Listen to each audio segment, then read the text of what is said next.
আজ আমরা শিখব সাবুদানার খিচুড়ি, যেটা আপনারা কোনো পুজোর ফাস্টিং থাকলেও বানাতে পারেন কিংবা ব্রেকফাস্টের জন্যও বানাতে পারেন। একদম ঝরঝরে সাবুদানার খিচুড়ি, যেটা বানানো খুবই সহজ আর খেতেও কিন্তু দারুণ লাগে, আর খুব সহজেই কিন্তু বানিয়ে নিতে পারেন। নমস্কার বন্ধুরা, মুনমুনের পাঁচফোড়নে সকলকে স্বাগত। আসুন শিখে নিই আজকের রেসিপি সাবুদানার ঝরঝরে খিচুড়ি। এর জন্যই আমি নিয়েছি সাগু 1 কাপ, যেটা মিডিয়াম সাইজের সাবু নিয়েছি আমি।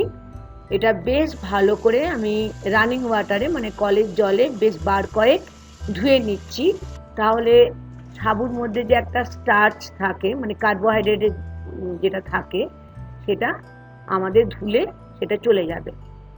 দেখুন একদম পরিষ্কার করে ধোয়া হয়ে গেছে।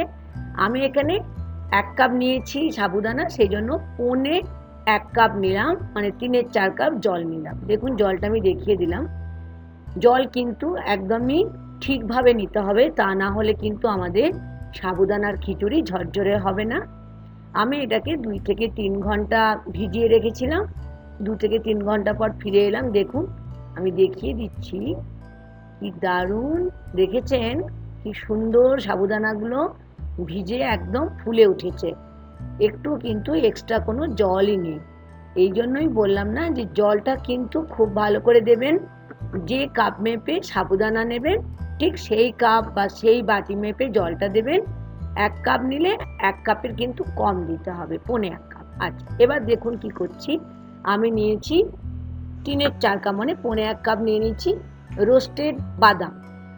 আর এই বাদামটা আমি একটু আপনারা মিক্সি গ্রাইন্ডারও একটুখানি গুঁড়ো করে নিতে পারেন, একদম মিহি গুঁড়ো করা চলবে না। আমার কাছে এই হামানদিস্তা ছিল, সেই জন্য আমি এটাতেই ভালো করে, দেখুন আমি দেখিয়ে দিচ্ছি কতটা মিহি বানিয়েছি। একদম কিন্তু পাউডার বানাবেন না, একটুখানি ভাঙা ভাঙা হবে আর অল্প অল্প পাউডার হবে, কারণ এটা কিন্তু সাবুদানা আমাদের যে খিচুড়িটা বলছি না ঝরঝরে হবে, এটা কিন্তু খুবই হেল্প করবে সাবুদানার খিচুড়িটাকে ঝরঝরে হওয়ার জন্য। এই জন্য আমাদের বাদামটা কিন্তু ঠিক করে রোস্ট করে নিতে হবে। এখন আমি গ্যাস ওভেনটা জ্বালিয়ে বসিয়ে দিলাম ফ্রাই প্যান, আর এখানে নিয়ে নিলাম বড় চামচের 2 থেকে 3 চামচের ঘি। আপনারা ইচ্ছা হলে সাদা তেলও নিতে পারেন। আর আমি এখানে দিয়ে দিলাম 1 চামচের মতো গোটা জিরে। আঁচটা কিন্তু লো টু মিডিয়ামে থাকবে। বেশ সুন্দর জিরেটার ভালো একটা ভাজা গন্ধ হলে তখন আমি এখানে দিচ্ছি কয়েকটা কারি পাতা, আর দিচ্ছি 2টো কাঁচা লঙ্কা, একদম দেখুন ছোট ছোট করে কুচি করে রেখেছিলাম। ঝালটা অবশ্যই নিজেদের পছন্দ মতো দেবেন। আর এখানে আমি একটা আলু আগের থেকেই সেদ্ধ করে রেখেছিলাম, সেটাকে পিস পিস করে কেটে আমি এখন এর মধ্যে নিয়ে নিলাম। বেশ ভালো করে কিন্তু এটা ভাজতে হবে যতক্ষণ না এটা একটা ব্রাউন কালার আসবে। উপর থেকে দিয়ে দিলাম রক সল্ট মানে সিন্দুক লবণ দিলাম, যেহেতু আমি সন্দক লবণ কেন দিলাম, এটা আমি যেহেতু উপবাস মানে ফাস্টিংয়ের জন্য বানাচ্ছি, আপনারা নর্মাল লবণও দিতে পারেন।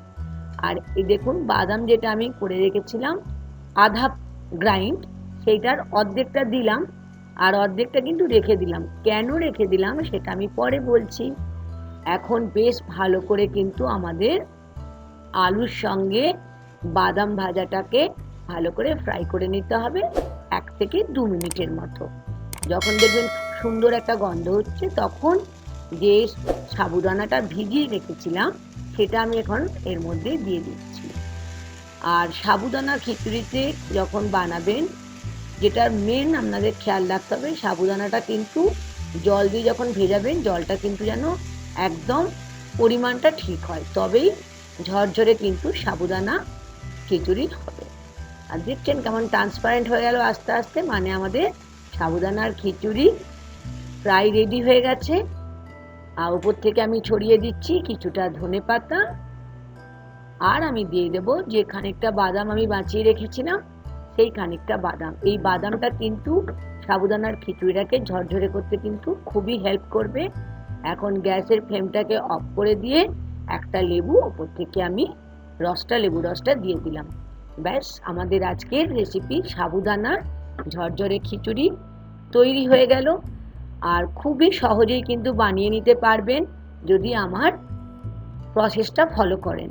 আর সাবুদানার খিচুড়ি করার জন্য যেটা মেন খেয়াল রাখতে হবে, জলের পরিমাণ যতটা দিতে হবে পরিমাণটা ঠিক করে দিতে হবে। আর করতে হবে কি, সাবুদানাটাকে ভালো করে হাই ফ্লেমে করতে হবে, খানিকক্ষণ রোস্ট করে নিতে হবে। আর যদি আজকের রেসিপি আমার ভালো লাগে তাহলে লাইক আর শেয়ার করতে ভুলবেন না। আর যদি নতুন বন্ধু হয়ে থাকেন তাহলে কিন্তু অবশ্যই আমার চ্যানেলটিকে সাবস্ক্রাইব করে নেওয়ার অনুরোধ থাকলো। দেখেছেন কি দারুণ ঝরঝরে খিচুড়ি রেডি। আশা করি বানাবেন। আজ এই পর্যন্ত। Thank you.